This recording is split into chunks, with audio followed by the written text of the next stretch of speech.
Dr. Bruno Celório, que é o diretor do Hospital Copstar, Pensando Além da Caixa. Boa noite, doutor Bruno. A palavra é sua. Obrigado, Alfredo, amigo querido. Boa noite a todos que estão nos ouvindo aqui, o uso da nossa tecnologia da internet, mais um webinar.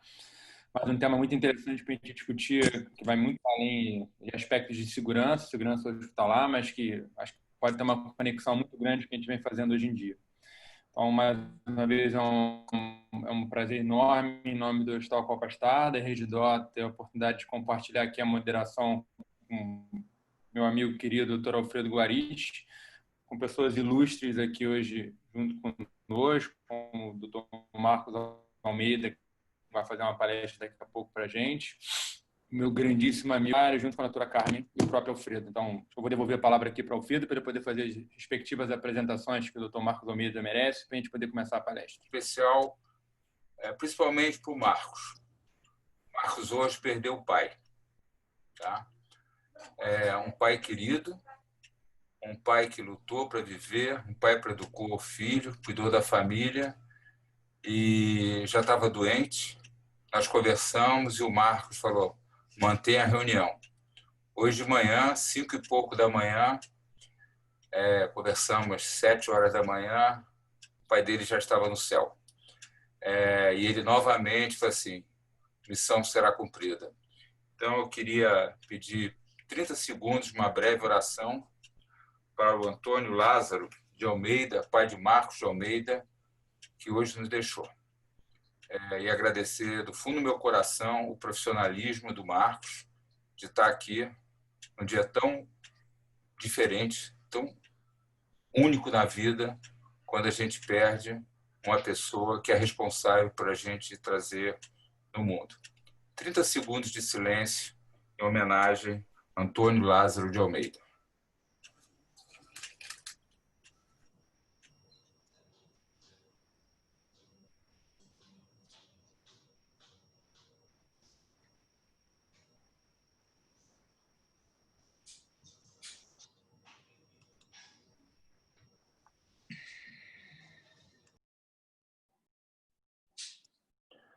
Bom, obrigado, gente. Eu queria apresentar Marcos Almeida, que é um novo amigo, se tornou um amigo velho. Tá?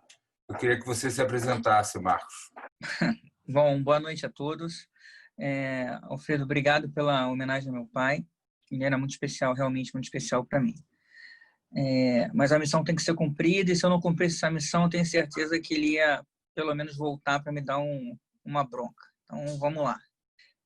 Meu nome é Marcos Almeida, eu sou oficial da reserva do Exército, passei 24 anos nas Forças Especiais, conheci vários lugares do mundo pelas Forças Especiais e sempre trabalhando com segurança em ambientes hostis ou com situações hostis. Tive grande experiência também no planejamento das operações de contra- e antiterrorismo para os grandes eventos, antes mesmo deles acontecerem. Então, a gente já trabalhou de forma preventiva e para poder treinar a segurança e os procedimentos, principalmente na gestão estratégica das maiores infraestruturas críticas do Brasil que estariam envolvidas ou que poderiam influenciar os grandes jogos e os grandes eventos que ocorreram no Brasil nos últimos 10 anos. Depois que eu saí do Exército, eu trabalhei muito tempo na África como diretor de operações e presidente de empresas de segurança e até ser convidado para ser o responsável pela segurança, resposta à emergência, security safety do aeroporto Galeão, englobando também a área de gestão de crise. E a minha formação, além da área militar, eu tenho MBA na Fundação Getúlio Vargas, em MBA internacional em gerenciamento de projetos, e o meu último curso foi o programa CEO FGV para preparação de diretores e presidentes. E é isso, Alfredo. Obrigado, Marcos. Agora eu queria apresentar a vocês uma amiga antiga, Carmen Migueles, cadê você? Bom, eu sou antropóloga e trabalho desde 1985, quando eu fui para o Japão, para a Universidade de Sofia, fazer meu mestrado e doutorado, com a questão dos fatores intangíveis da performance organizacional. E depois disso, no Brasil, desde 2000, eu venho me dedicando aos estudos entre a relação de cultura e os fatores intangíveis e seu impacto na gestão de riscos. Eu hoje sou professora e pesquisadora da Fundação Getúlio Vargas. Obrigada pelo convite, Garis. Obrigado, Carmen. Fábio Miranda, por favor, presente para esse grupo aqui. Claro. Meu primeiro título é ser amigo do Alfredo Guaris, que há uns 35 anos, mais ou menos. Eu sou médico, clínico, intensivista, especialista em medicina intensiva, CTI, e já trabalho na terapia intensiva desde recém-formado, desde 1981. Trabalhei durante 35 anos no CTI do Hospital dos Servidores do Estado, Hospital Federal dos Servidores do Estado, que foi a primeira, para quem não sabe, foi a primeira terapia intensiva da América do Sul, fundada pelo Dr. Taufik Simão em 1967. E desde então eu também trabalhei em outros serviços de terapia intensiva.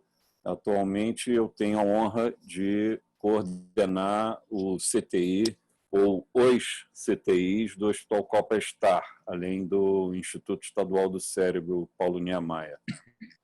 E trabalhar em terapia intensiva é uma obrigatoriedade que se conheça muito a segurança no tratamento dos pacientes, por isso eu sempre me interessei pelo tema, já participei de alguns eventos convidado pelo Alfredo Guaris, que é talvez o maior nome da segurança na medicina no país, ou no Rio de Janeiro e no país. Bom, aí depois eu vou ter que pagar o cafezinho. Ai, meu Deus do céu. Marcos, você tem aí 20 minutos, um pouco mais. Você toca o teu barco, por favor. Um abraço. Então, vamos lá, vamos começar, vamos colocar a palestra.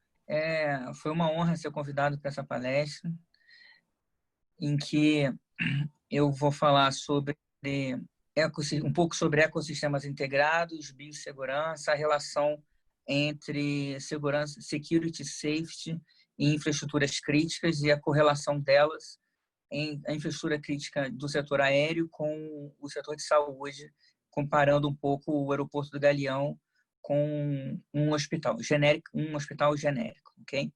Próximo slide, por favor. E aí a proposição, a pergunta era essa aí. E o que uma estrutura como o Galeão, que tem 17 km², tem 3 favelas no seu entorno, de facções diferentes, que teve ano passado 14 milhões de passageiros, que com a pandemia caiu bruscamente, como todos sabem, não só o Galeão, como todo o setor aéreo, que tem inúmeros problemas que são inerentes à atividade e que são também parecidos com os problemas de um hospital quando a gente olha a parte de security safety em quase todos os aspectos. Porque, próximo slide, por favor. Porque o foco do Galeão é no cliente. E no entorno disso, como é também, o foco do Galeão é no cliente.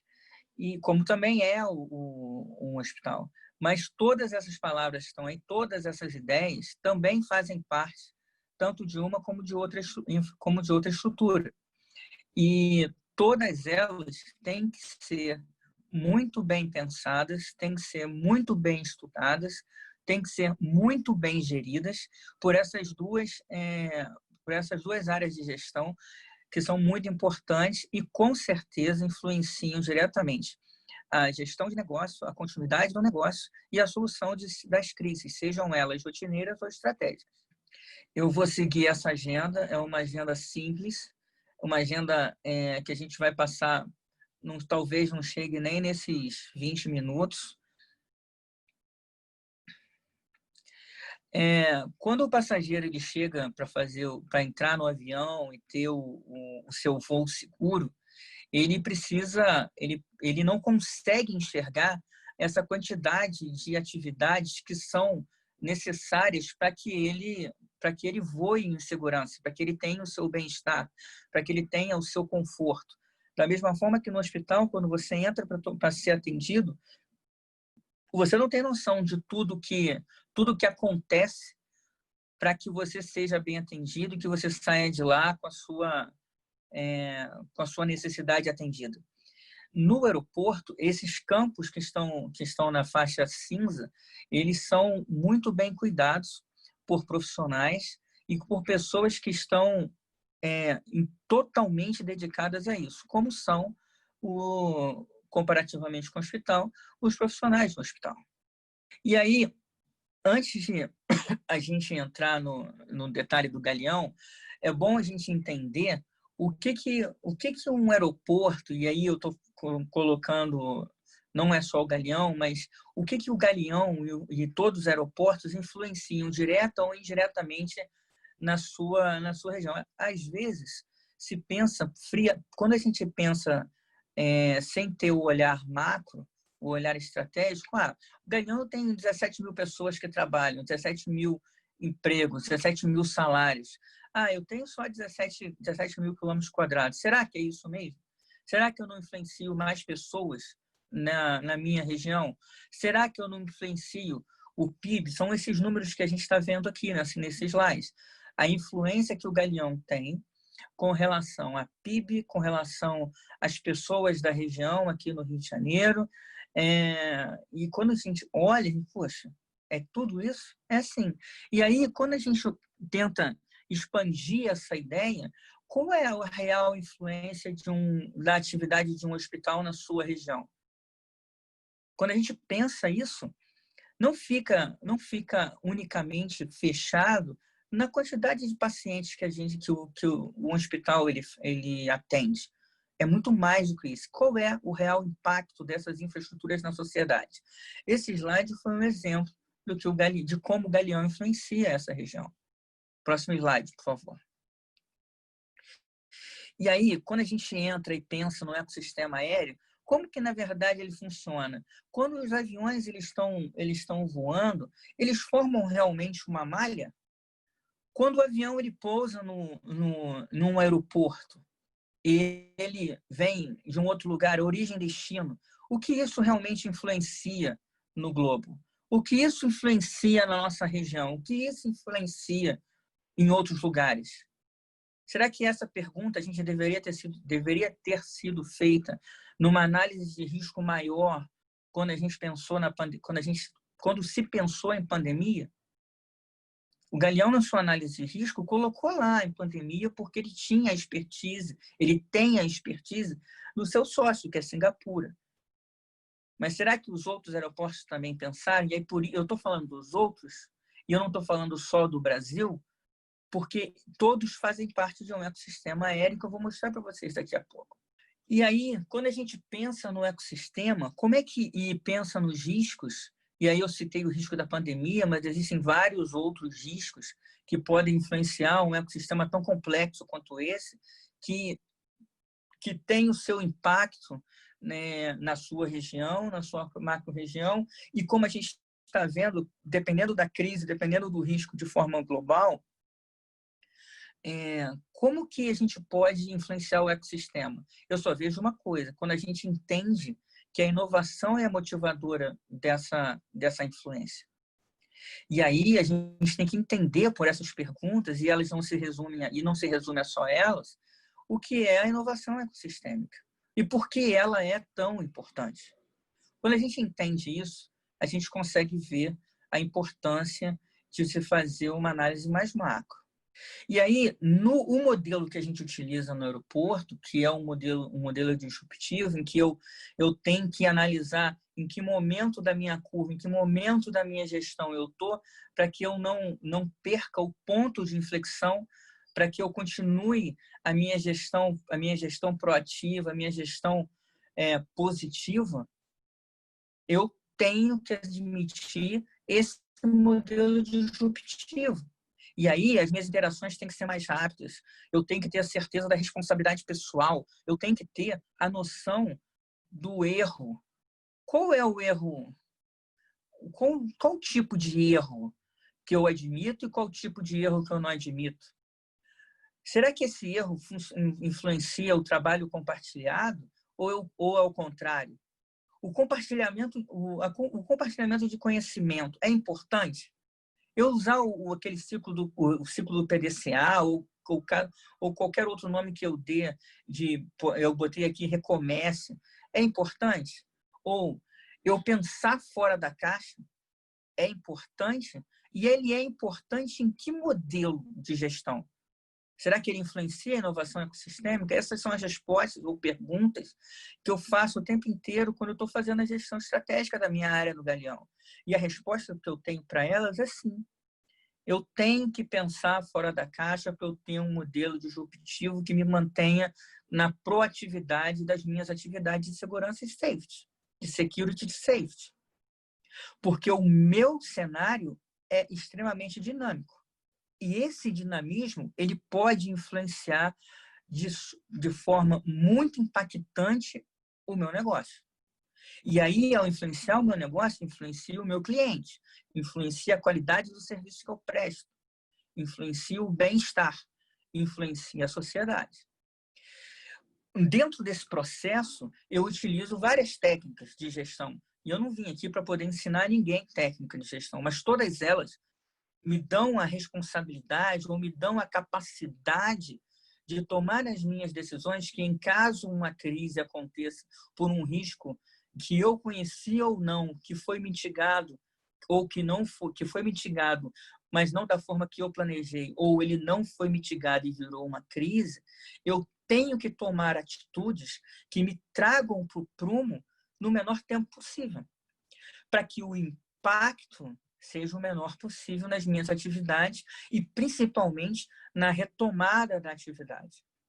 E aí, eu trouxe aqui alguns exemplos de eventos. Existem 10 vezes mais eventos que esse em aeroportos, eventos de safety e security, que a gente monitora no aeroporto. E aí aqui tem gráficos dos primeiros semestres de 18, 19 e 20, até para mostrar um pouco dentro de cada um desses eventos aqui, desses cenários, como que aconteceu, qual foi o impacto que o momento atual trouxe para a gente.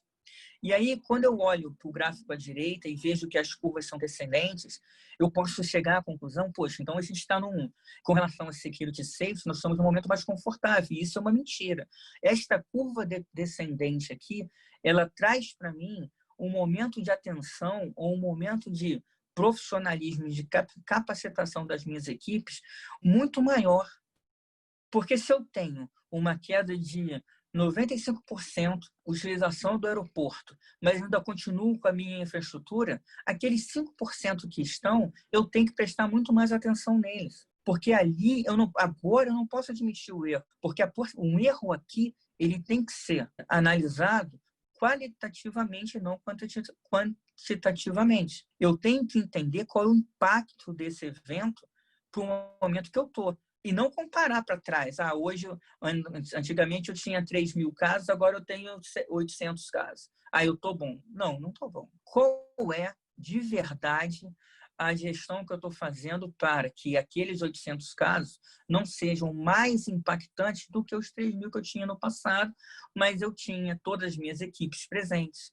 Eu não tinha divisão para home office. Eu não tinha a falsa sensação de segurança que dá a não ter as operações em curso, ou a falsa sensação de segurança de estar fazendo repetitivamente uma mesma coisa o tempo inteiro, em que eu me considero muito bom. Será que eu me considerar muito bom naquilo me traz a segurança necessária, safety ou security, para eu realmente continuar atuando aonde eu estou atuando? Exatamente por isso que o erro ele tem que ser olhado de forma qualitativa. Aqui é um parceiro nosso que trouxe uma solução de inovação. Esse parceiro já está com a gente há uns 2 anos e meio. E ele trouxe isso aqui, e como ele é de pré-atendimento, né, post-atendimento pré-hospitalar, eu achei que fosse bom mostrar isso aqui, para que a gente possa discutir um pouco depois. Aqui a gente está falando de ecossistema, inovação ecossistêmica num posto de atendimento pré-hospitalar em aeroportos.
Próximo slide, por favor. Bom, vamos olhar. Esse sistema está no Galeão? Tá. O Galeão está sendo. A gente está desenvolvendo esse sistema em parceria com a Med+. Bom, vamos olhar agora a Covid-19. Todo mundo conhece, vocês conhecem melhor do que eu. Isso eu tenho certeza absoluta. Vamos entrar nesse tema um pouquinho. Ela é uma pandemia que se espalhou pelo mundo muito rapidamente, que tem impacto muito grande no que a gente está vivendo. Como que o Brasil se preparou para isso e qual foi o impacto dessa preparação nos aeroportos? O governo brasileiro lançou 31 ações para a proteção do setor aéreo, que influenciaram tanto os aeroportos como as companhias aéreas. Foi talvez a reação mais... Isso não é dito, nunca foi dito. Talvez tenha sido a reação mais rápida no mundo dentro do setor de aviação mundial. Porque essas medidas aqui, elas estão sendo a base para a proteção do sistema aéreo e também o guia para os investimentos e correções de rumo para os aeroportos e companhias aéreas, para que a gente possa suportar e passar e ter uma retomada segura quando esse momento nosso está vivendo passar. Vamos ver como que o Galeão se preparou baseado nessas ações do governo.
Eu acho que o vídeo deixa muito claro algumas interseções que a gente tem do Galeão nesse momento e com essas ações com os hospitais.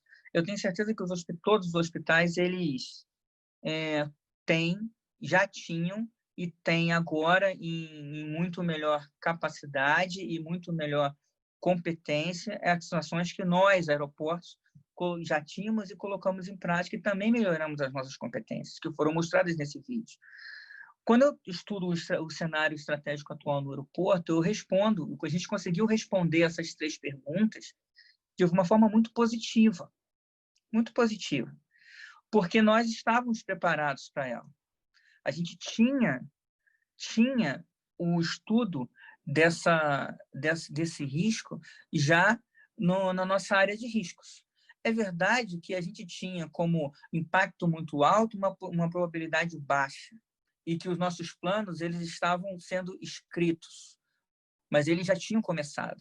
E aí, quando a gente olha o cenário estratégico de verdade, e a gente vê que um jogo, que é esse jogo que ensina as crianças a montar uma praga e disseminar pelo mundo, que ele foi lançado em 2012, será que ele tem a ver? Não sei.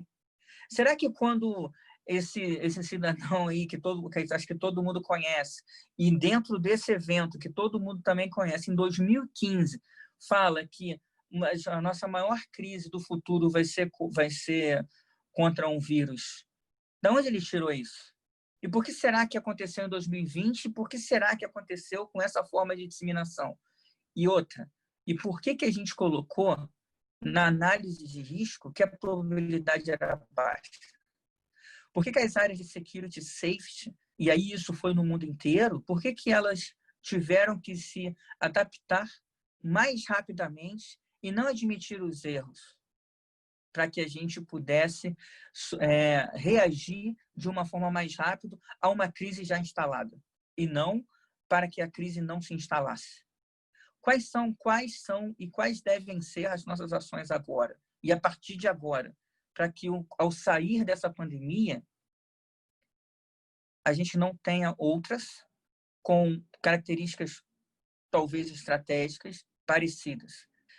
Quando a gente estuda a recuperação e a gente vê e compara a recuperação que o Brasil que se prevê para o Brasil com o que está acontecendo no restante do mundo, e a fonte aqui é a IATA, é uma organização internacional que cuida de um dos setores do setor aéreo no mundo, e como que essa análise que a gente está fazendo reflete no cenário do Brasil. A estratégia de retomada feita pela outra organização, que é chamada ICAO, que é uma organização também mundial com sede em Montreal, que o Brasil tem representante, tem uma comissão que representa o Brasil de forma contínua e permanente lá. Será que essas ações aqui, elas são as melhores? E outra, será que elas estão difundidas a tal ponto de que chegue nas nossas infraestruturas e que os nossos colaboradores conheçam?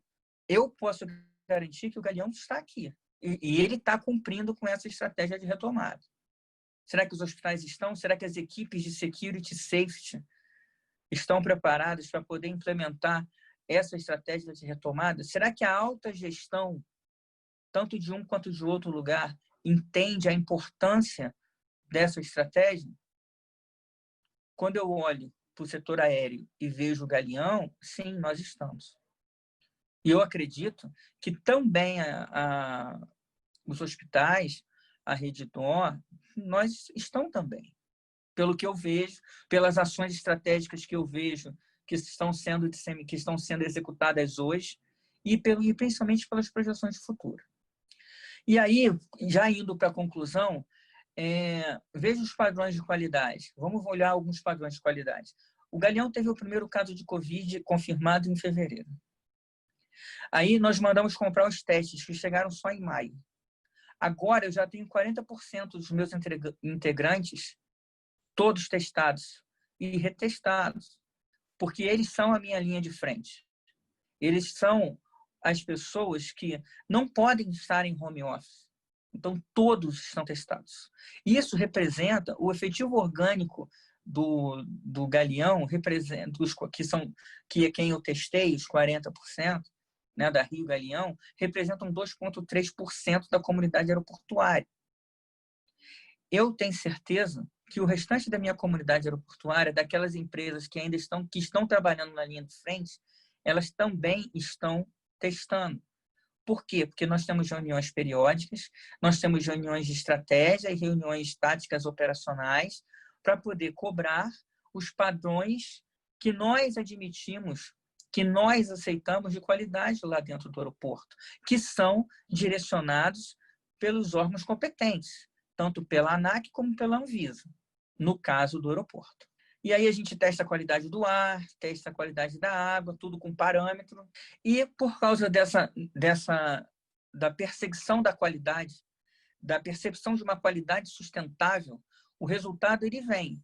E ele vem nas certificações que nós temos. E essas certificações estão todas nesse slide. São certificações muito importantes em que o safety e o security influenciaram diretamente em todas elas.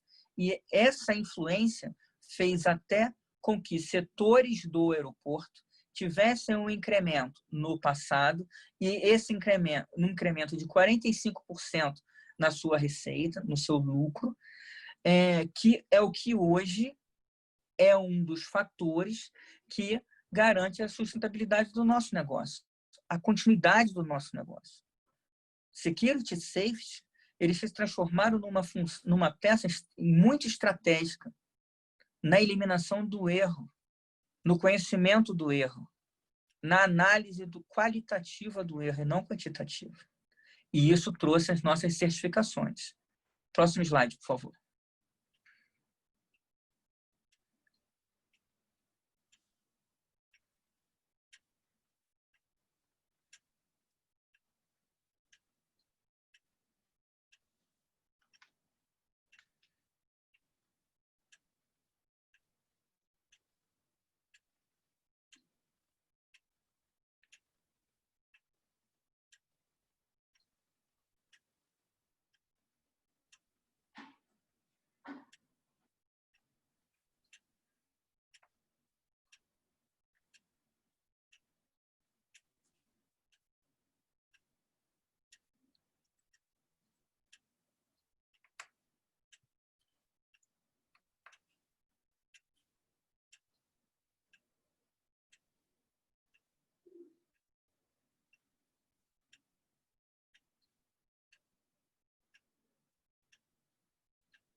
Bom, era isso que eu queria passar para vocês. Eu acredito que eu tenha respondido a pergunta. É uma pergunta complexa, mas é um tema que eu acredito que se for estudado com uma certa profundidade, vai trazer, com certeza, melhorias, tanto para um quanto para outro. Muito obrigado pela oportunidade. Obrigado, Marcos, pelo seu empenho, tá, de manter o cronograma aqui da apresentação. Eu queria passar agora imediatamente para a doutora Carmen Migueles, e para fazer os comentários e colocar algumas coisas do seu trabalho, né? Você trabalhou em avaliação de risco em várias instituições, acho que você teve também no Einstein, estudando contingência, etc. e tal. Eu gostaria que você falasse um pouquinho, complementar um pouco a palestra do Marcos, com a sua expertise em gestão /hospital. Fala aí, Carmen. Boa noite a todos. Sim, eu fiz trabalho no Einstein e no BOP para tentar entender uma questão fundamental, que é essa de conseguir a autonomia na ponta. Autonomia, como a própria palavra diz, vem do latim autonomos, a capacidade de dar a si mesmo a lei e a regra. Então, autonomia pressupõe uma forte disciplina operacional e ela é fundamental para a velocidade descentralizada de resposta em situações bastante críticas, que é o caso, por exemplo, de ataques em Israel. Tem um autor chamado Bamberger que estuda isso, e ele mostra que a autonomia na ponta é fundamental para essa capacidade de resposta. Eu queria pedir, por favor, para colocar os slides, vou passar muito rapidamente pelos pressupostos que nos levaram a esse desafio. Como eu tenho só 7 minutos, vamos lá. Nós temos um desafio enorme no Brasil, temos um número muito grande de fatalidades no trabalho, no trânsito e na sociedade civil, de modo geral. Não vou ler aqui os dados, eles estão meio como pano de fundo. Estamos em 4º lugar no mundo em número de mortes, mas se nós formos olhar pelo volume de horas trabalhadas, a gente está disputando o 1º lugar, talvez, com a China, né? Então, da mesma forma como nós temos dificuldades para resolver os problemas de acidente de trabalho, acidente de trânsito, de modo geral, nós temos dificuldade com a dinâmica da inovação. Aqui está o ranking da Organização Mundial da Propriedade Intelectual, em Genebra, na Suíça, que mostra o ranking dos países nos últimos anos. A gente vê que, de 2019, a China ultrapassa os Estados Unidos como potência inovadora. O Brasil está aí sempre entre 7ª e 8ª posição no mundo em termos de PIB, mas em 21º lugar no ranking global de inovação, numa posição difícil, de 6º lugar na América Latina e Caribe. Se a gente olha por população, nós vemos que o Brasil, em 2018, teve 1.976 patentes concedidas para 209 milhões de habitantes, a República da Coreia, 131 mil patentes para 51 milhões de habitantes, e a pequeníssima Finlândia, 8.571 patentes para 5 milhões e pouco de habitantes, um país menor do que o município do Rio de Janeiro, disparado na nossa frente no ranking de inovação e registro de patentes. Muita gente diz que o nosso problema é a educação. A gente, na verdade, tem uma educação ruim na média, mas se nós formos olhar em números absolutos, em 2018 nós tínhamos 8,3 milhões de estudantes matriculados na graduação no Brasil, quer dizer, 1,5 vezes quase a população da Finlândia, só cursando graduação no mesmo ano desse censo finlandês, e nós temos em mais ou menos 20%, o equivalente a 20% da população da Finlândia com mestrado e doutorado. Então, nós não temos problema de qualificação de mão de obra, nem de oferta de mão de obra de altíssima qualidade. O Brasil é um dos maiores exportadores de cérebro do mundo, e quando nós pegamos o ranking de eficiência global de inovação, em que o país está em 69º lugar, no ranking, na sequência, por nacionalidade do inventor, o Brasil sobe para 18º lugar. Então, isso significa que a gente exporta cérebro para inovar em outros países.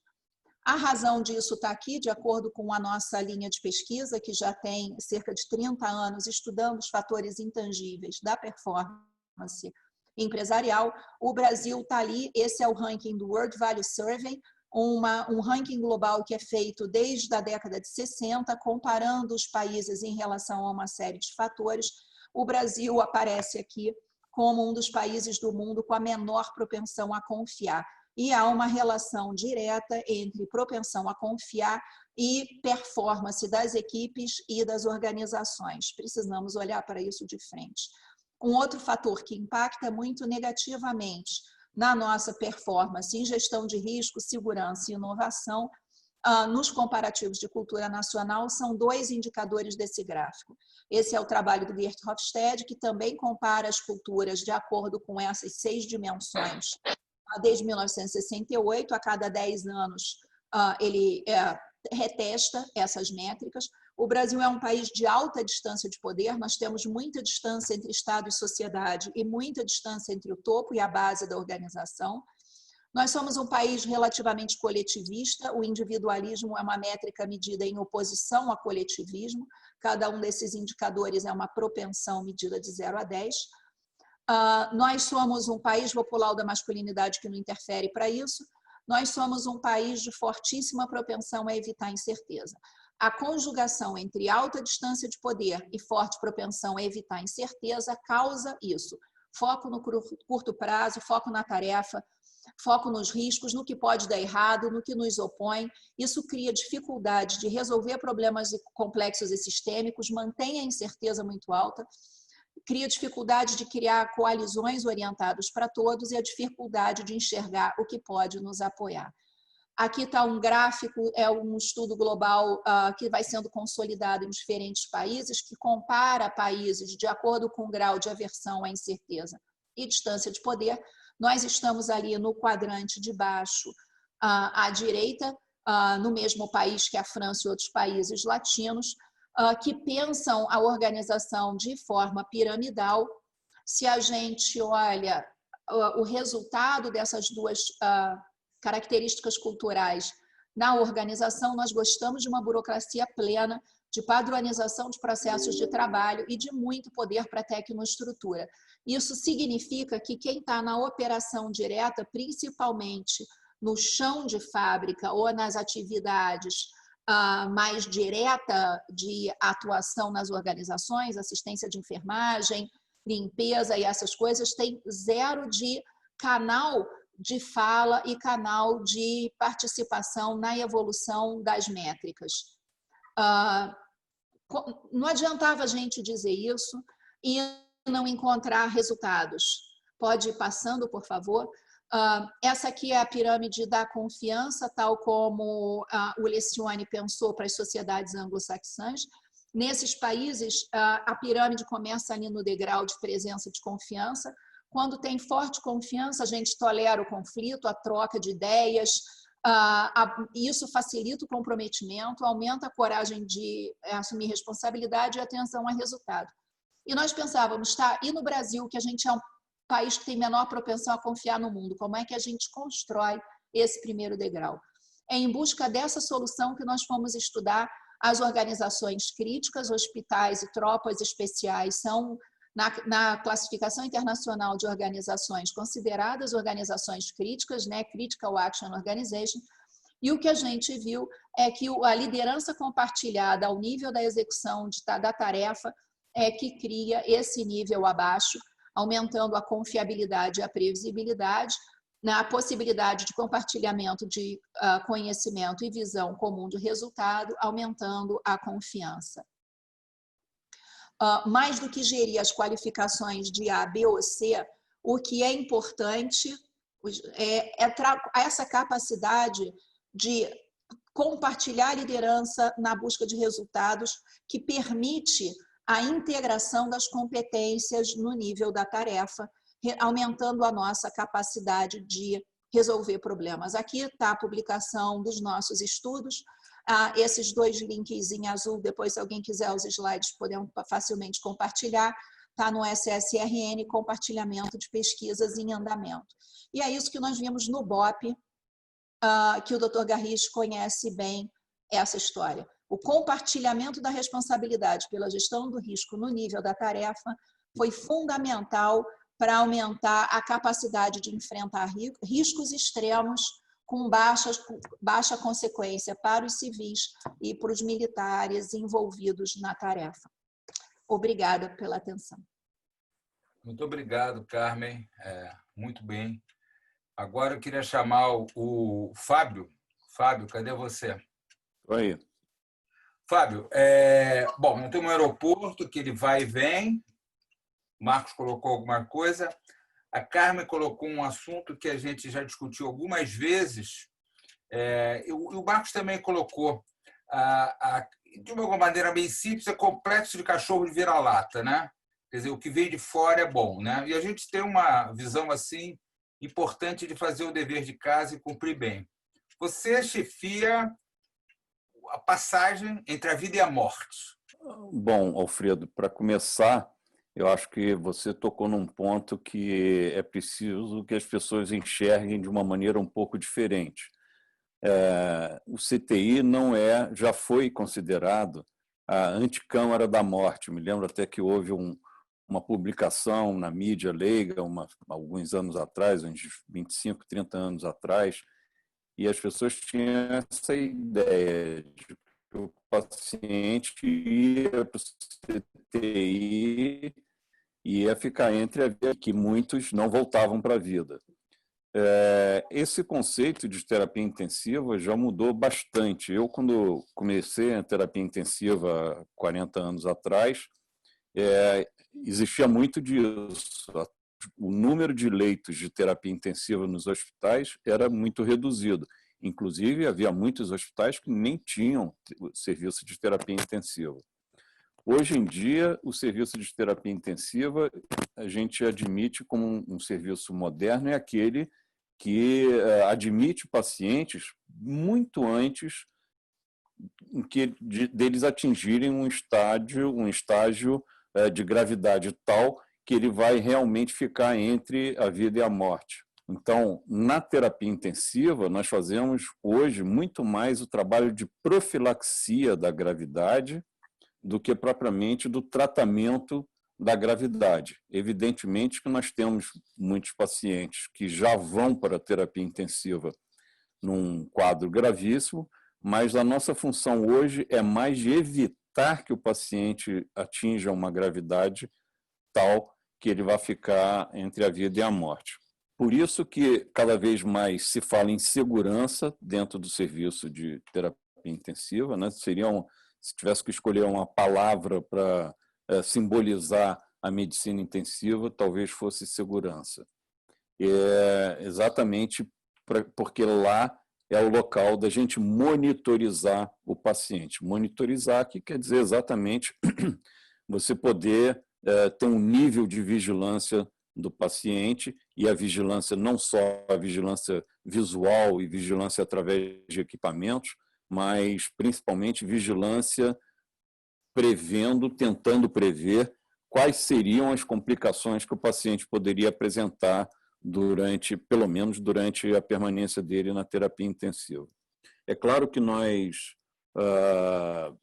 dispomos de equipamentos, de bombas, computadores, de sistemas informatizados, onde nós podemos receber, por exemplo, mensagens quando você está prescrevendo uma medicação, aparece um pop-up no sistema dizendo que aquela medicação pode causar um efeito colateral se for utilizado com uma outra medicação que você já prescreveu. Então, você pode, o médico intensivista, ele deve, mas eu diria que, nós já conversamos muito sobre isso, né, Alfredo? Eu diria que mais importante do que equipamentos, do que bombas sofisticadas, computadorizadas, flores artificiais de última geração, medicamentos raros, etc. Mais importante são as pessoas que trabalham dentro da terapia intensiva. Então, você ter um CTI em que você pode escolher a dedo as pessoas que vão trabalhar nesse serviço, não. Então, como eu estava dizendo, mais importante do que utilizar equipamentos sofisticados é você poder selecionar as pessoas que vão trabalhar dentro da terapia intensiva. As pessoas, no fundo, elas têm um papel fundamental de proporcionar segurança no acompanhamento dos pacientes. O maior exemplo disso é a central de monitor que existe dentro do CTI. Central de monitor é um monitor, uma tela de computador que recebe informações de cada leito, de cada paciente dentro do CTI, recebe informações como frequência cardíaca, a pressão arterial,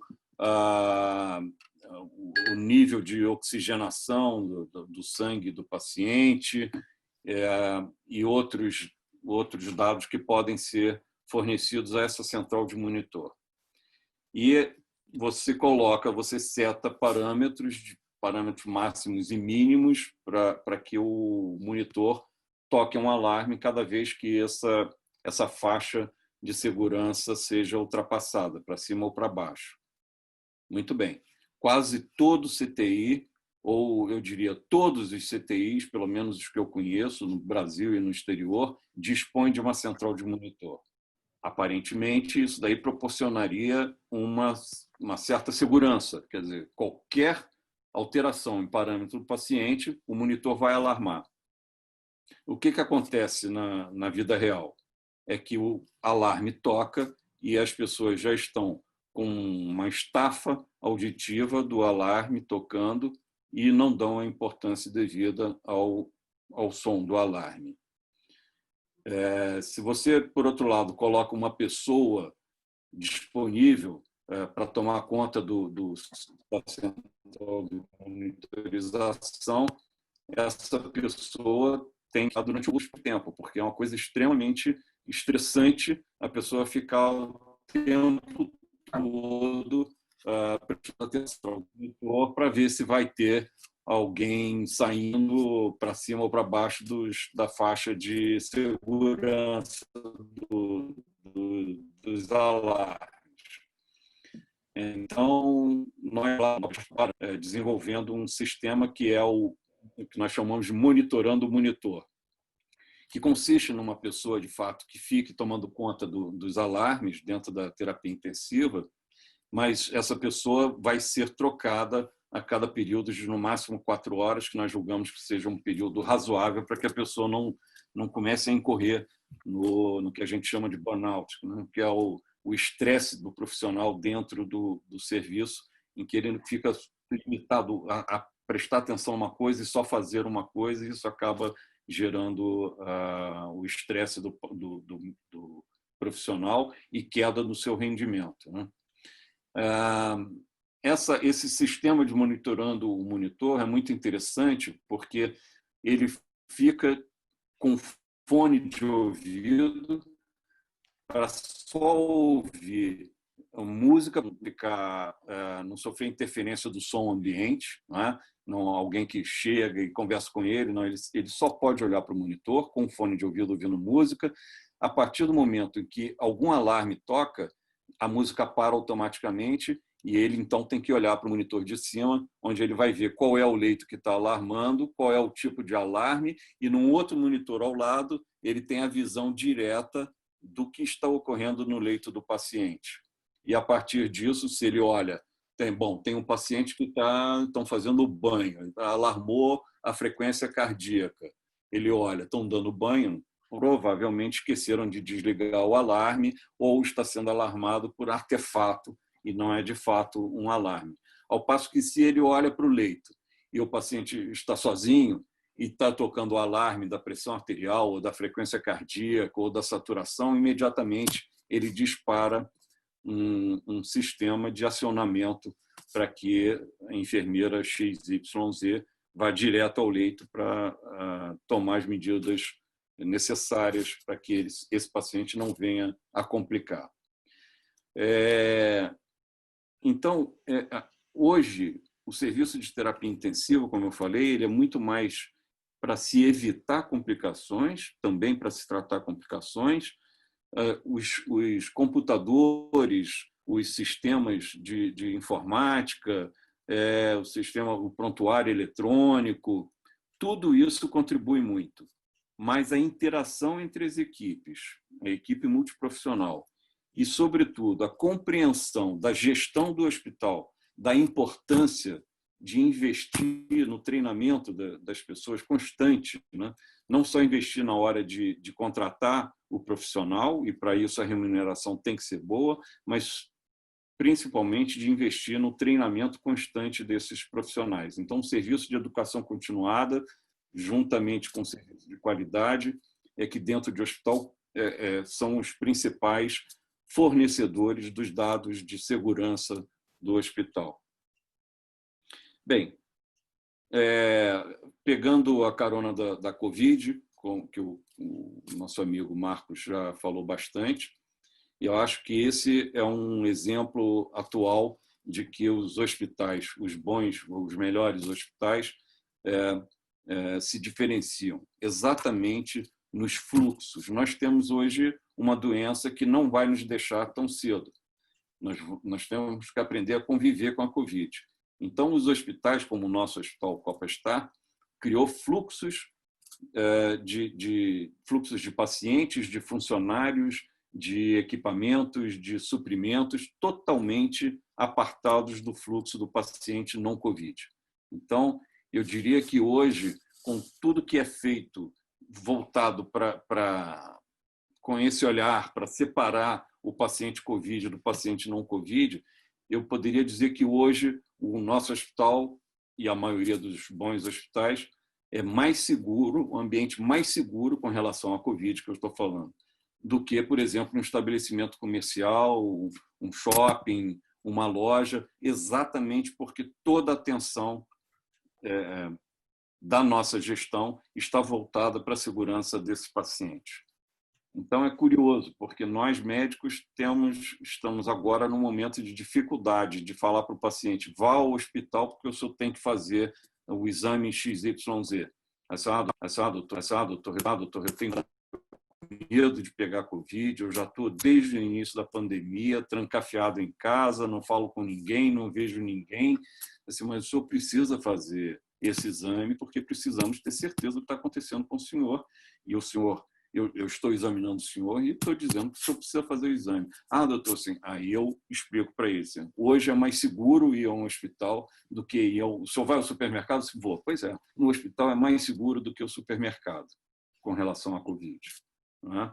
É óbvio que o hospital sempre vai ser um fator de risco, não só para a Covid, mas para outras complicações que nós sabemos que as pessoas estão correndo dentro de um ambiente hospitalar, mas cada vez mais, como eu falei, dentro da terapia intensiva e no hospital como um todo, a atenção está voltada para a segurança do paciente. Deixa eu terminar aqui. Obrigado, Fábio. A gente apenas tem meia hora pela frente, né? A gente acabou se perdendo um pouco aqui no tempo, então eu vou ter que passar a palavra para o meu diretor, Bruno. Bruno Celori, você pode falar aqui um pouquinho para a gente tentar, nós temos meia hora para a gente tentar fazer algumas rodadas aqui de algumas perguntas e respostas bem objetivas. Pode falar, Bruno?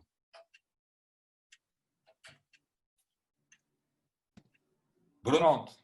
Beleza. Pronto, estava só tirando o microfone aqui, porque eu sempre me enrolo aqui com tecnologia, rapaz. Agora foi. Não, é bem breve, só para parabenizar mais uma vez, aí, que já foi parabenizado, mas tanto o Dr. Marcos quanto a doutora Carmen pelas explicações, pelas palestras, pelas correlações com os pontos de segurança dentro do aeroporto, junto com relações com o hospital. E também meu bravo, querido amigo, chefe da terapia intensiva do hospital, que eu sou diretor médico, Dr. Fábio Miranda, que foi fundamental antes do hospital abrir, na criação do hospital, e é fundamental na manutenção desse hospital, e é fundamental para o Copastat estar firme, em pé, após essa loucura que teve aí nesses últimos 2-3 meses dessa pandemia do Covid-19. Acho que esses assuntos eles sempre levam às discussões sobre o quanto o ambiente pode ou não pode ser seguro. Assim, rapidamente, como o Fábio acabou de falar no local, há 2 meses atrás a gente aprendeu, no ponto de vista de sociedade, que nada era mais inseguro do que um hospital com relação a essa doença aí, por exemplo, do Covid-19, que não era para ir no hospital, se tivesse qualquer sintoma era mais seguro ficar em casa do que ir, porque o hospital poderia ser uma fonte transmissora. E, de certa forma, com o tempo a gente evoluiu que o hospital ele tem como se preparar e ter fluxos de segurança muito bem definidos, que esse é o ponto. Fluxos de segurança muito bem definidos, não só apartados, porque só apartado fica muito simples. Eu poderia dizer que o paciente com determinada patologia, como o Covid, vai para a esquerda e quem não tem Covid vai para a direita. Pronto, está apartado. Mas isso, por si só, não traz segurança nenhuma. O que traz segurança são os processos muito bem definidos, muito bem escritos, pessoas treinadas, que é fundamental, porque também se não for treinado não adianta nada, e colocando em prática no dia a dia. E o fluxo apartado faz parte desse processo como um todo para dar segurança. E isso que o Fábio falou, hoje eu fico muito mais seguro todo dia de manhã ao entrar no hospital, ao entrar no Copastat, do que nas poucas vezes durante o mês que eu sou obrigado a ir no supermercado fazer alguma compra ou sou obrigado a ir em alguma outra instituição, que eu não sei como é que se o fluxo é apartado ou não é apartado, eu não sei se os profissionais são treinados ou não são treinados, eu não sei como é que funciona. Então, acho que passa por aí. Eu imagino que, voltando aqui para o Marcos, nesse momento de reabertura e de retomada das atividades de aviação dos aeroportos, nós vamos ter que seguir por esse caminho. Vou me aproveitar, Alfredo, e já fazer uma pergunta eu mesmo, se você me permitir, voltando aí para o Marcos, eu queria ouvir ele de novo. Eu até comentei com o Guarish, Marcos, quando eu ouvi da sessão, que quando eu fiz MBA em Gestão Empresarial na Fundação Getúlio Vargas, no trabalho de conclusão do curso, eu acabei não fazendo isso, mas por um determinado momento eu pensei em fazer um paralelo entre aeroporto, mas não o hospital. Na época, eu ia fazer um pedacinho do hospital, um paralelo entre o aeroporto e o centro cirúrgico. Eu enxergava que o centro cirúrgico poderia ser como se fosse um aeroporto, deveria ter uma torre de controle que tem no aeroporto, a torre de controle de entrada e saída de aviões, e por aí vai. O centro cirúrgico deveria ter uma para entrada e saída de cirurgias das salas, e uma organização melhor de como poderia se comandar um centro cirúrgico, porque hoje a gente tem vários centros cirúrgicos aí nos hospitais e tem uma série de falhas. Cirurgias que estão marcadas para 7 horas da manhã começam às 7 horas da manhã. A partir daí, nada mais dá certo. Às das 10 horas começam meio-dia, de meio-dia começam às 4 horas da tarde, às 4 horas da tarde começam às 10 da noite. Então, tem uma confusão aí de entrada e saída de fluxo de paciente que é problemático. Eu queria fazer um paralelo entre como é que um aeroporto controla isso muito bem, porque um aeroporto tem que controlar muito bem, não dá para um avião que tem que chegar na pista um outro entrar junto e causar uma tragédia. Então, obviamente, esse controle é muito bem feito no ambiente do aeroporto, e eu pensava em fazer um paralelo para o centro cirúrgico, devido a esse controle. Agora, então, voltando assim, nesse momento de retomada importante que a gente vai acabar tendo nos próximos meses da aviação, o que vocês já desenharam para o controle e as pessoas se sentirem seguras para poder voltar a frequentar o aeroporto? Porque nesse momento, tão importante quanto ser seguro vai ser parecer ser seguro. Isso é uma coisa óbvia. Então, não basta ser seguro, eu vou ter que parecer seguro. Senão, eu não vou, porque se não parecer seguro, eu não vou. Então, muito mais do que ter alguém medir uma temperatura na porta, porque fatalmente vai ter isso, ou então uma câmera que consegue fazer a medição da temperatura corporal, todo mundo que entra no aeroporto, ok, vamos ter isso tudo. Mas o que mais que a gente consegue desenhar e que vocês estão pensando em botar em prática para realmente as pessoas se sentirem seguras que, assim, ok, eu posso voltar ao aeroporto como Galeão, que é a principal porta de entrada do país no Rio de Janeiro, que é a segunda maior cidade do país, para garantir de segurança, para as pessoas entenderem, não, é seguro, eu posso voltar.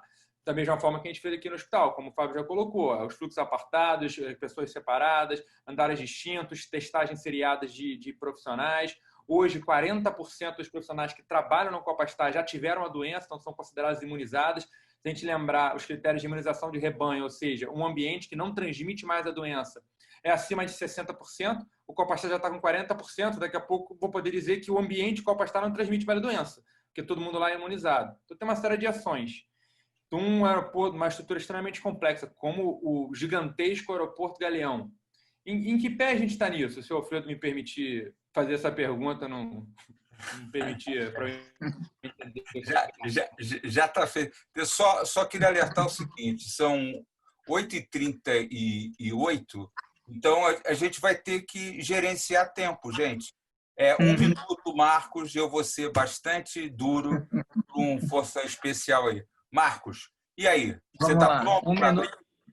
Um minuto para dar uma resposta, é uma pergunta que é extremamente importante e que a resposta tem que ficar no nível estratégico.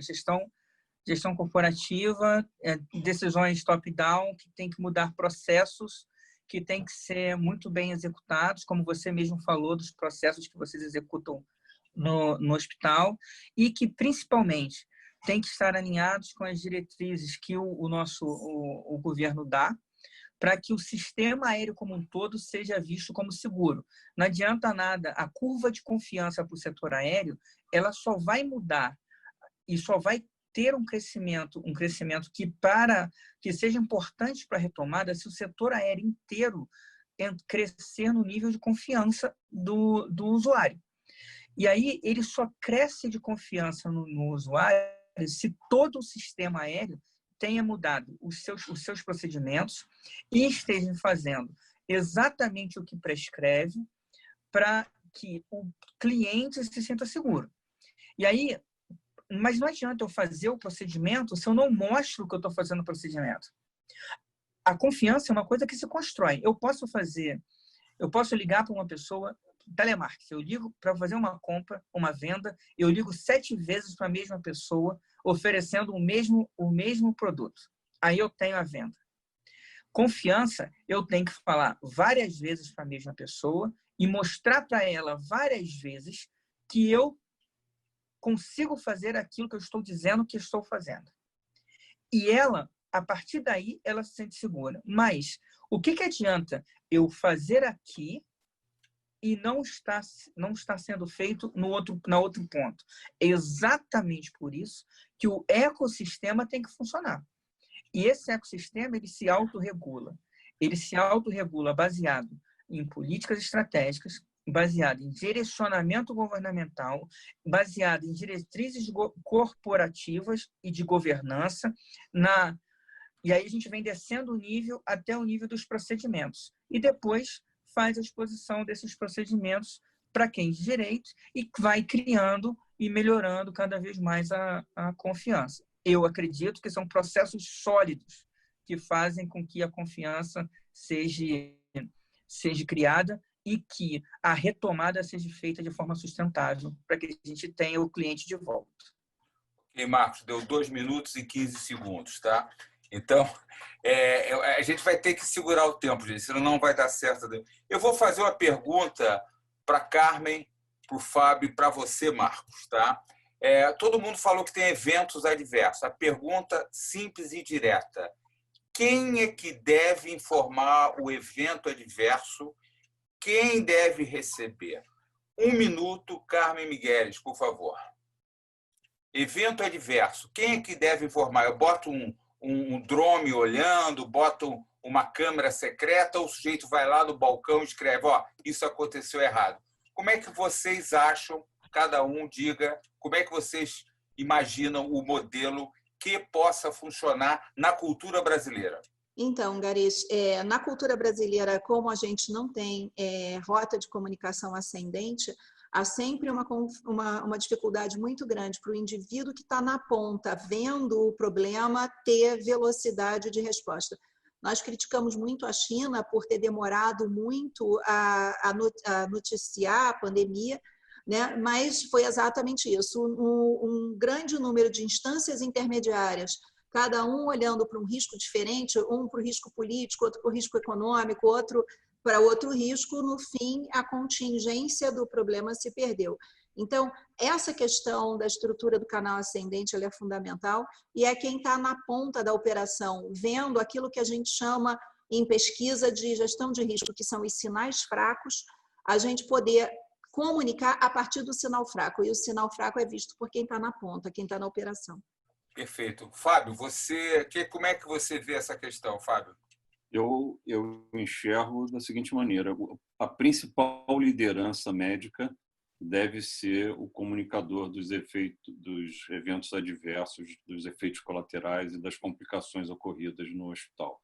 Mas ele não está na ponta. Como? Mas a questão básica é o seguinte: aconteceu um evento. Quem é que deve comunicar? Como é que você vê isso? Como é que isso deve ser gerenciado? Então, nós temos um fluxo de informações. Quem presenciou o problema vai subindo no escalão até chegar ao responsável pelo serviço, que imediatamente tem que comunicar não só o serviço de qualidade do hospital, mas também a direção do hospital. Eu entendi que você estava perguntando quem deveria informar a família o evento. Não. A questão básica é o seguinte: na prática, como a Carmen colocou, o sujeito tem medo, tem receio e não tem um fluxo. Verdade? É verdade. Tá, é então, verdade. Isso está claro. Como é que a gente, no nosso espaço, que é medicina, a gente pode melhorar esse clima? Isso é uma dificuldade. Você sabe que há muitos anos atrás eu tive um paciente num hospital do Rio de Janeiro, importante, na época era o mais importante do Rio, e o médico, o chefe do CTI, me ligou dizendo que tinham cometido um erro potencialmente muito grave que poderia ter custado a vida do meu paciente.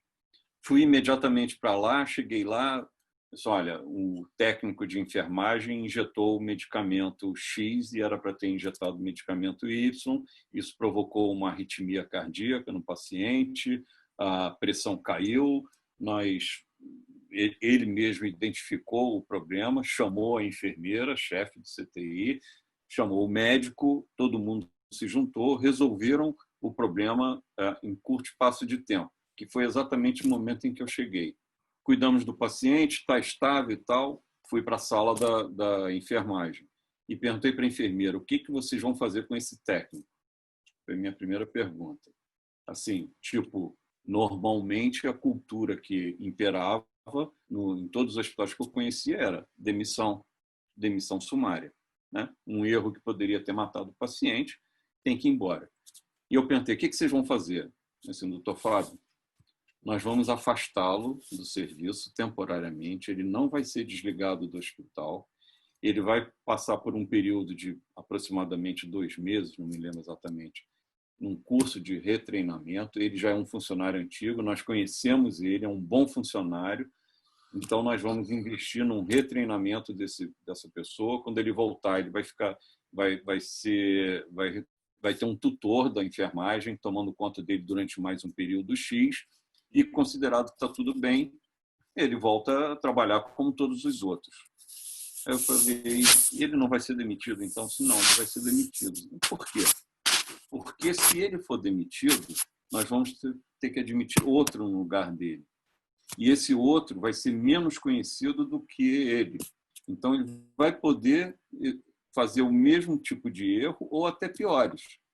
Então, nós temos que investir no treinamento do nosso pessoal, principalmente quando ele comete algum engano, comete algum erro.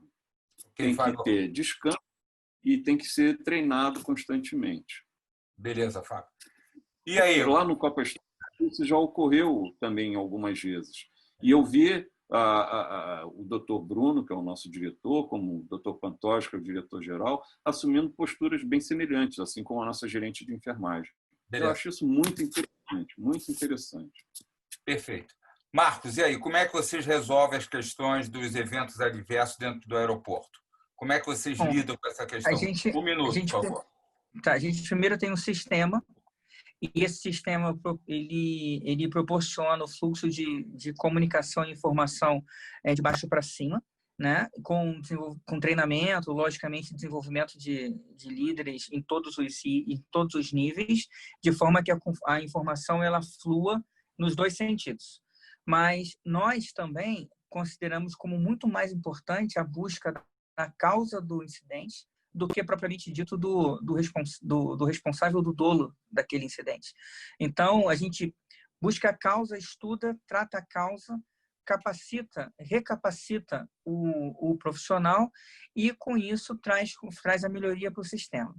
Com relação aos riscos e o estudo dos riscos, nós, no Galeão, a gente criou um sistema capilarizado de risk owners, ou seja, donos dos riscos, em toda a estrutura da pirâmide, para que os riscos sejam estudados e fluam para cima, para a estrutura macro de risco, que é ligado, ele tem ligação direta com o sócio em Singapura e também com o sócio, board e presidência, de forma que os riscos eles fluam de baixo para cima para serem estudados, mitigados e que proporciona a melhoria do sistema. Então, lá nós temos um fluxo indo das duas direções.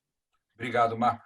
A segunda questão básica é como lidar com as resoluções que vêm de fora. Exemplo, nós temos padrões, o mundo está globalizado, existem questões que as pessoas seguem, boas ou ruins. Nós tivemos agora um evento da Covid, não vamos tocar mais nesse tema, vamos passar adiante, porque eu acho que a gente vai se perder nisso. A questão é o seguinte, como é que eu lido com uma resolução de fora dentro do meu espaço? Quer dizer, eu tenho uma cultura na minha organização, eu tenho uma tratativa que eu tenho, como é que eu gerencio meus processos. Eu queria saber como vou fazer a pergunta para os três novamente. Bruno, a qualquer momento você entra para comentar também. Como é que vocês consideram? A cultura geral é mais importante que a cultura local? Essa pergunta é bem objetiva. Eu tenho uma cultura geral, eu tenho um padrão, e o mundo está se globalizando. E, claramente, de cima para baixo, cria problema. Como é que vocês veem? Qual é o nível de gestão que vocês colocam?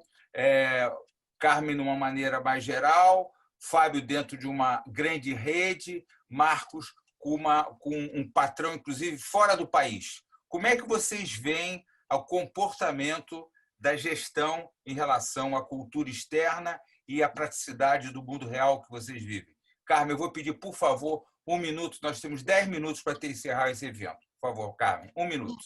Então, Ronagel, a cultura... desculpa, Garis. É o Ronagel mesmo. Eu ia falar do Ronagel. O que a gente vê é que a cultura de qualquer organização ela é melhor quanto maior for o conjunto dos entendimentos compartilhados sobre como atuar. E quando a gente tem isso, a questão, e aí o Ronagel coloca nos seus estudos, né? Quando eu tenho autonomia das equipes, eu tenho dentro da minha cultura organizacional um espaço de ajuste entre a tarefa prescrita ou a tarefa imaginada e a tarefa real. Quando eu consigo ter esse espaço de ajuste entre a tarefa imaginada e a tarefa real, a equipe consegue pensar na melhor maneira de executar, quer dizer, o como eu faço com que aquilo rode adequadamente na prática. E essa é uma questão importante, ele vem estudando muito as organizações que dão certo em termos de segurança, e ele descobre que esses espaços de ajuste do como a tarefa vai ser executada é central para se manter a excelência máxima em segurança. Quer dizer, significa que eu tenho uma regra, mas obrigatoriamente eu não tenho uma prescrição. Sim. As regras não são prescritivas, né? Sim, porque sempre acontece isso, quer dizer, na nossa cultura a gente tem um viés muito tecnocrático, então os melhores técnicos, os PhDs, aqueles caras que estão na ponta na pesquisa ou na organização, no desenho de processos, os pesquisadores desenham a tarefa. Mas na hora que você vai executar, ela não entra no real como ela deveria, o real não cabe naquela prescrição. As organizações que conseguem melhor resultado são as que trabalham a capacitação das equipes para fazer o ajuste ao nível da tarefa real. E aquelas que cometem mais erros são aquelas que impõem o procedimento independente se ele cabe ou não cabe na tarefa real. Essa é a conclusão dos estudos hoje do Ronagel e do Bamberger, né, sobre redução de erro. Na verdade, o estudo de Ronagel em hospital, né, como você conhece. Ok, obrigado, Caio. Fábio, o que você acha disso? Eu tenho a impressão que a sua pergunta com relação ao hospital tem muito a ver com o sistema de acreditação, não é isso? O que ocorre é um bom exemplo, né? É um bom exemplo. É um sistema de acreditação hospitalar, ele teve origem no exterior e, durante muito tempo, ele foi como que imposto aos hospitais no mundo inteiro para que eles funcionassem conforme padrões determinados pela Joint Commission, que foi a primeira organização que bolou a acreditação hospitalar. Isso vem sendo aperfeiçoado ao longo do tempo. Eles já entenderam que não é possível você comparar um hospital de 80, 100 leitos numa cidade do interior com um hospital de 1.000 leitos em Nova York, ou em Paris, ou em Londres, etc. Então, eu diria que cada hospital tem que ter traçar os seus procedimentos, traçar os seus fluxos, para tentar atingir os indicadores que esses sim podem ser comparáveis com hospitais do mundo inteiro. Né? Beleza. Eu acho que o ideal era que, por exemplo, a Rede DOR, que é a maior rede hospitalar do país, se ela lançasse o seu sistema de acreditação, acho que seria uma coisa muito interessante. Mesmo assim, guardando as diferenças entre hospitais do Nordeste, o porte do hospital, etc. Perfeito, eu acho que é isso mesmo. Nós temos experiência aqui no Rio de Janeiro, né? Somos parecidos, mas somos diferentes e fazemos muito bem, apesar de não fazermos de uma maneira igual. Eu acho que esse é o ponto que a Carmen colocou, que você está colocando. Marcos, eu vi também na sua apresentação claramente uma preocupação com a acreditação. Exatamente uma coisa que nós da saúde temos uma certa dificuldade de lidar. O que levou vocês a ter essa ideia?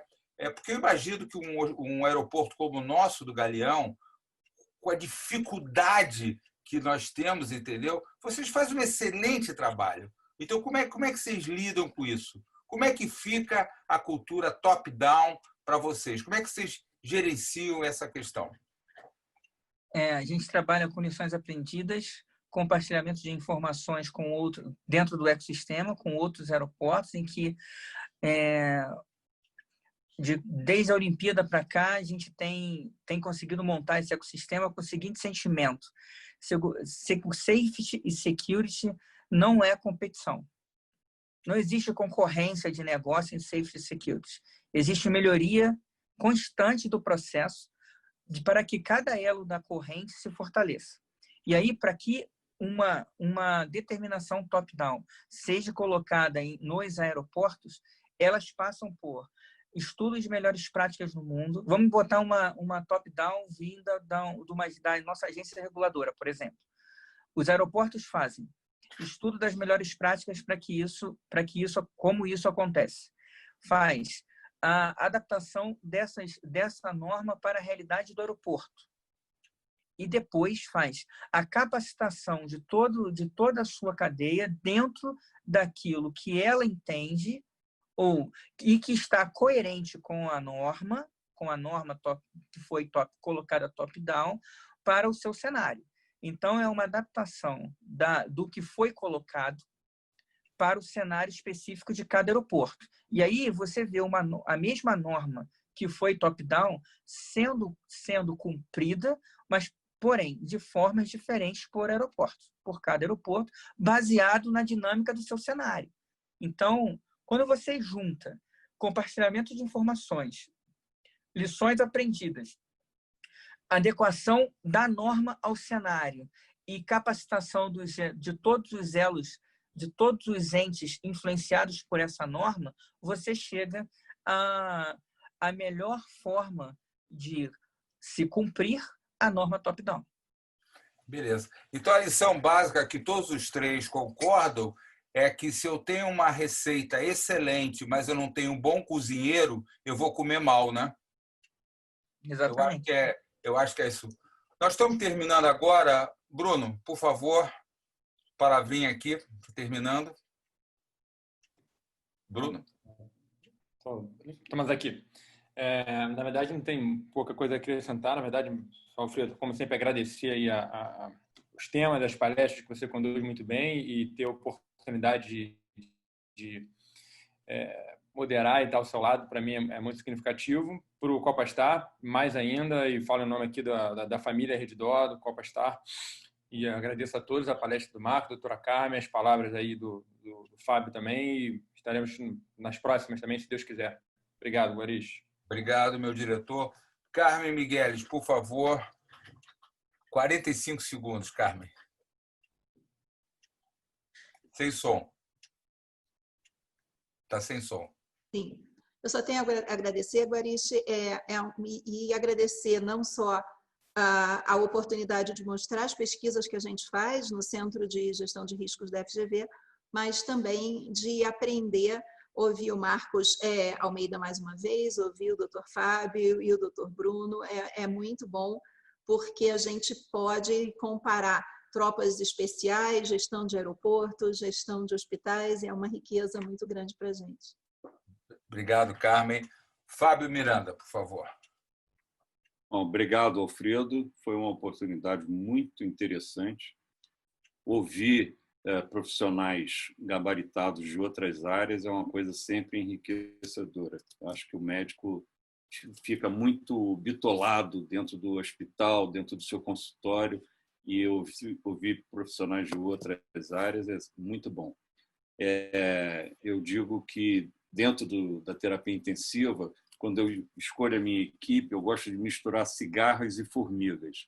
Aquele médico que fala, que sabe, que tem uma memória prodigiosa, que leu todos os artigos, e aquele outro que vai à beira do leito medir, contar as gotas de diurese, do soro, etc., que vai realmente monitorizar o paciente. E eu acho que você, Alfredo, consegue fazer essa mistura também de uma maneira muito interessante, né? Mistura não da cigarra e da formiga, mas de profissionais de várias áreas que acabam convergindo para o mesmo tema. Muito bom, obrigado. Obrigado. Marcos de Almeida, meu querido amigo Marcos, por favor. Eu só tenho a agradecer a oportunidade de participar de um webinar como esse. Pode ter certeza absoluta que eu aprendi muito aqui e que eu vou levar novas práticas de gestão com o que eu aprendi para o aeroporto para poder melhorar mais ainda os nossos processos de gestão e a execução tática das ações que a gente precisa executar para ter para o nosso cliente, para poder oferecer para o nosso cliente a melhor sensação de bem-estar possível, de forma que aumente o nível de confiança e a nossa demanda volte a crescer para que tudo melhore. Bom, muito obrigado. Eu queria agradecer a todos, principalmente a Redditor, essa oportunidade. Mais de uma centena de pessoas podendo ver livremente. Infelizmente, não dá para responder perguntas, sugestões foram no bate-papo. Isso aqui é um exercício de humildade, basicamente, e cooperação. Está muito claro, todos falaram, o trabalho de equipe é fundamental. Lidar com a incerteza é uma coisa do dia a dia da gente. E não esse treinamento contínuo, que todos falaram de uma maneira ou de outra, é fundamental. Talvez daqui às 3 semanas nós vamos voltar com outro tema e novamente agradecer. Tenham boa noite e vamos tocar esse país. Esse país é nosso e cabe a nós da melhor maneira que a gente pode. É importante seguir regras, mas é importante entender que dentro da casa da gente, a gente tem que entender que algumas regras nós temos que adaptá-las para a melhor performance possível. Não existe um bolo bem feito baseado apenas na receita. Eu preciso ter bons cozinheiros. Eu não tenho a menor dúvida que esse país tem bons cozinheiros, tem tanta gente bacana e eu sou muito feliz de ser brasileiro. Obrigado, boa noite para todos.